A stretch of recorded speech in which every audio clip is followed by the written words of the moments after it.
He had barely made it past this crisis. Carter was just having a moment of self-reflection, telling himself to play with fire less in the future, when a head suddenly poked into the library at this time, saying to Carter, "Idle, I just finished cleaning the third-floor office. Do you need me to tidy up this place as well?" It was never a good time for Gavin to come. Melvin appeared very sensitive to the word idle. He said, "Idle?"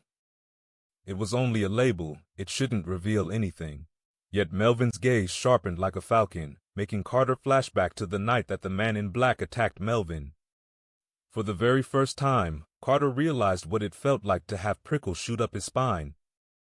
He waved at Gavin and said there was no need, but at this time, Melvin suddenly called hold of Gavin. "What are you in prison for?" Carter hastily said. "It's just a minor thing." "I'm a hacker of justice." Gavin grandiosely overwhelmed Carter's guilty voice. "A hacker," Melvin stressed each word, and he asked pensively, "What's your name?" "Gavin." After answering, Gavin then frowned warily. "Why do you ask?" Carter wanted to facepalm. Shouldn't he be asking for the purpose before giving out his name? Melvin mumbled something to himself. Then he suddenly let out a short laugh, dense interest pooling in the gaze he turned on Carter. He said, "Officer James, that's not how the game is played." Carter felt the difference between him and Melvin lay in their attitude. Carter knew that the jig was up. But Melvin only said a sentence of, "That's not how the game is played," then turned away from the topic without exposing him, and left the library on the dot as he always did. So how was the game supposed to be played? Words half spoken easily left people hanging in anxiety. Couldn't Melvin just get it out? Carter recalled that Gavin once mentioned Go would reply to his private messages. This told him that they had long been in contact online. He really wanted to ask Melvin if Gavin went by Gavin online, if Gavin had told Go before that he was a hacker, and if Gavin called Go idle in his messages as well. If that was so, it wasn't strange for Melvin to have recognized this little fanboy of his. Put together with how Gavin called Carter idle, and Melvin having used Carter's computer to log into the forum before. With that many clues stringing together, it would have been a bit unreasonable for Melvin not to see through the false idol that was Carter. What a waste of Carter's efforts to pretend that Melvin's account had been stolen just now. In the end, Melvin uncovered that this account thief was actually him with barely any effort at all. All right. Perhaps aside from their attitudes, there was also a slight difference in their abilities. Carter hadn't wanted Gavin to clean the area at first, but the stinky brat could only blame himself for coming at the wrong time and causing him to lose the only bargaining chip he was holding on to. "Idle, do you see how clean I've mopped the floor?" Oblivious, Gavin stood up ramrod straight, both hands clutching the mop. The expression that he directed to Carter was begging for praise. "Not bad." Carter absently glanced over, then back out of the window, contemplating how to close the scene. "Are you done cleaning? If you're done, you can leave." Gavin cackled. "I'll stay here with Idle for a while longer." Why did he suddenly shift his target to the library now? If Luke knew this. Right as Carter thought this, someone in a white coat appeared at the library door. Luke had probably come to chat with Carter and didn't expect to see Gavin standing here with a mop. He looked at Gavin with surprise. "Why are you here?" "I'm here to clean up the place," Gavin said. When saying this, Gavin's hands tightly clutched the mop, which showed that, unlike how he was acting, he still cared about what Luke thought. "You've come here to clean?" Luke arched a brow.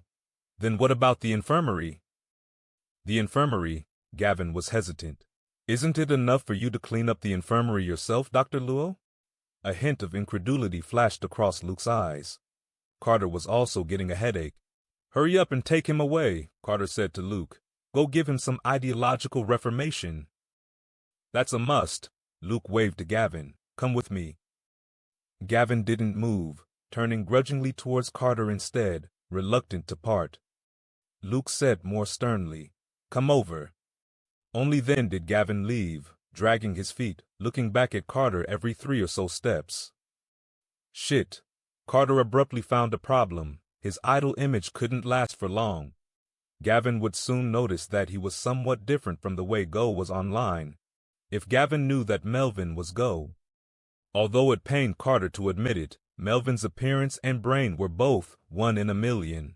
Also, with the pre-installed idle Halo setting that the God of Go had, wouldn't Gavin become even more obsessed with Melvin? Carter inadvertently fell into deep thought. For the sake of his bro, Luke, he felt it was better to put preventive measures in place. In the afternoon, Melvin came to the library as usual. But what was different from the norm was that aside from him, there weren't any other inmates in the library. Anyone would find the emptiness of the library abnormal. "Do inmates have something on today?" Carter asked. "Not that I heard of." Melvin still sat in the first row nearest the windows. They were facing each other, with less than 5 meters between them. Normally, when there weren't others around in the library, Melvin would sit next to Carter. It felt odd to be talking to him like this now across such a distance. "Let me ask you something," Carter said. "I want to ask if you go for people younger than you." Carter's tone was very calm, just as if he was conducting a psychological assessment, unaffected no matter how Melvin answered. Melvin tilted his head in thought before turning the question back to him. "Aren't you the same age as me?" "I'm not talking about myself," Carter said. "I'm talking about your little fanboy. He just turned 19 not too long ago." "You mean Gavin?" Melvin asked, amused. "Isn't he your little fanboy?" Carter leisurely said, "Good. In that case, I'm going to tell him who his idol really is." This move was as effective as he thought it would be. Melvin was quickly divested of his joking expression to speak in a more normal tone. "What is it with him?" "He's a very avid fan of yours." Carter paused. "To be precise, this zeal is for your online handle." "You mean he has intentions?" Before Melvin could finish his words, they suddenly heard footsteps from the library door. Carter looked over and saw that around 8 well-built inmates were walking in, faces that didn't usually appear in the library. After these people entered the library, they casually kicked the tables and chairs, noisily sitting in the first few rows, just like that, staring straight at Carter. It was only after the last person walked into the library that Carter understood what this was about. It was Old Nine. He should have made it clear to others that he didn't want inmates to come to the library, then led his lackeys to barge in, playing hooligans on Carter's turf. "Afternoon, Officer James." Old Nine hooked a chair over with his foot and sat down on the opposite side of the desk, the legs of the chair scraping the ground shrilly. "Is there anything?" Carter coldly said. "What else can it be? I'm here to learn." Old Nine turned his head, pretending to look around curiously. Carter unconsciously glanced at Melvin, only to see that Melvin had suddenly stood up. He walked up to Old Nine expressionless. Old Nine's expression visibly stiffened. His upper body leaned in the opposite direction, his face vigilant as he asked, "What the hell?" "Good dogs don't block the road." Melvin's gaze flicked down, staring at Old Nine past his nose. To be honest, Melvin did look a bit frightening when looking down at people like that. Because Carter knew that Melvin would only show such an expression when he was serious. His eyes were abstruse and unreadable. But Old Nine obviously didn't receive this danger signal. He gestured all around him. "The library is so big, why must you fucking walk in front of me?" Old Nine's words were interrupted by the ear-splitting screech of the chair's legs scraping against the ground, followed by Old Nine, knocked off balance, swaying, and stumbling to the ground with a loud crash. Melvin had directly kicked the chair that Old Nine was sitting on a meter away. Old Nine, unable to stop due to inertia, fell down with the chair. Old Nine's lackeys immediately stood up, viciously glaring at Melvin, causing the library to erupt in noise again. Disregarding them completely, Melvin stepped across Old Nine and walked into the work area, sitting next to Carter. He coldly swept a glance at those standing opposite. Carter inclined his head to look at Melvin, seated by him, and noticed for the first time that even Melvin's side profile was outrageously attractive. Although it was a little inappropriate in this tense atmosphere, a thought involuntarily nudged its way into his head. Carter unhurriedly shifted his gaze from Melvin's side profile to Old Nine, taking off the walkie-talkie that was clipped to his shoulder. He wasn't afraid that old Nine would make trouble in the library. If that guy did, he would immediately call the patrol team over. A group of this size having a confrontation with prison guards would be classified as a riot, and they would be transferred to another prison or have their sentences increased. It might not matter to old Nine if his sentence was increased. He would never be able to get out anyway. But for those lackeys, having their sentences increased was a harsh penalty to bear. If Carter wasn't mistaken, there were quite a few among them who would be able to get out of prison within 3 years. So this would depend on whether these little lackeys valued their brotherhood or their own interests more.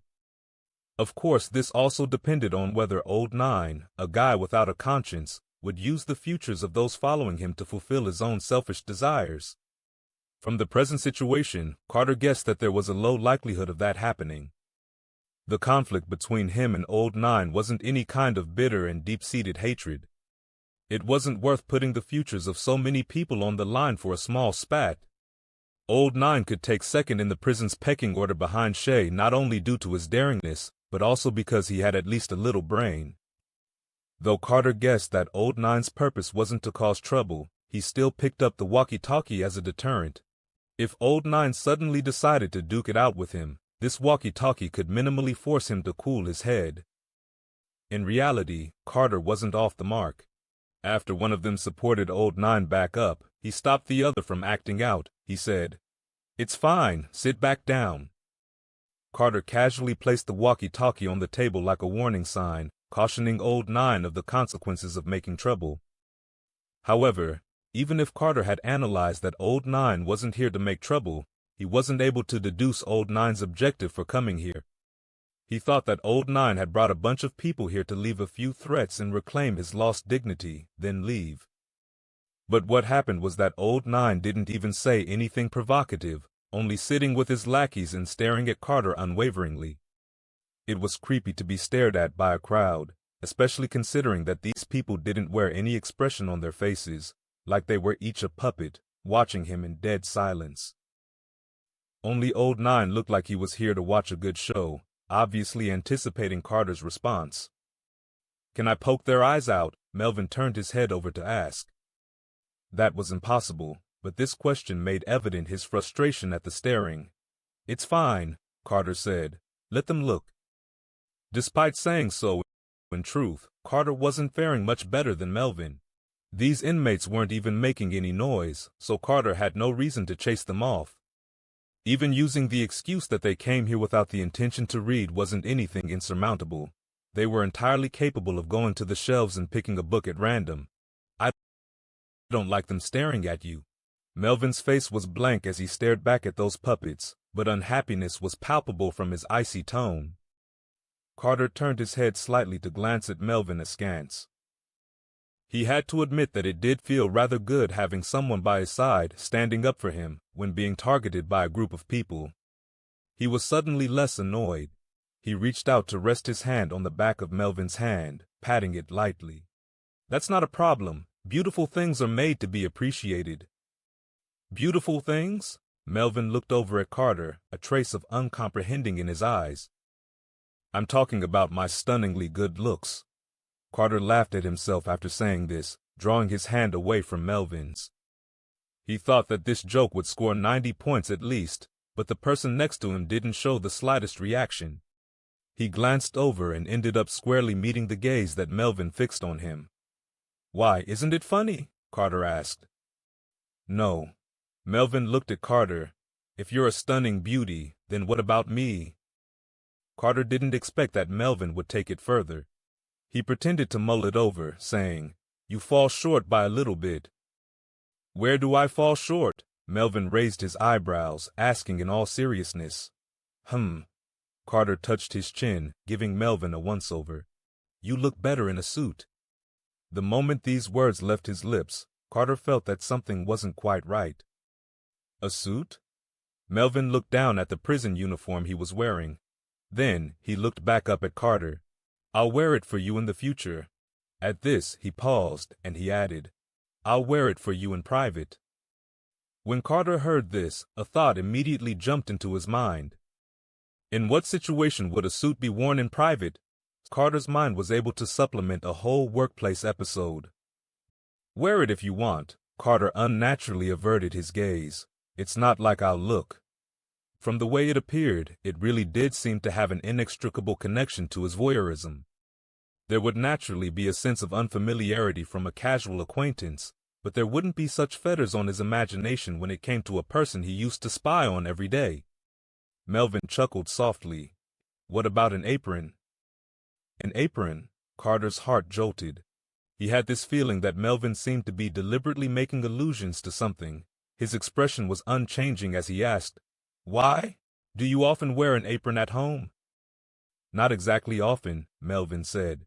I normally work after hours and only have time to make meals for myself over the weekends. He paused, then he asked, Have you seen me in an apron before? Carter had, of course. Melvin wearing an apron when topless was minimally in the top 3 visuals that he loved to watch on the sly. He could still remember how much he had to restrain himself from the impulse of sneaking a shot. Never, Carter said indifferently. I'm not interested.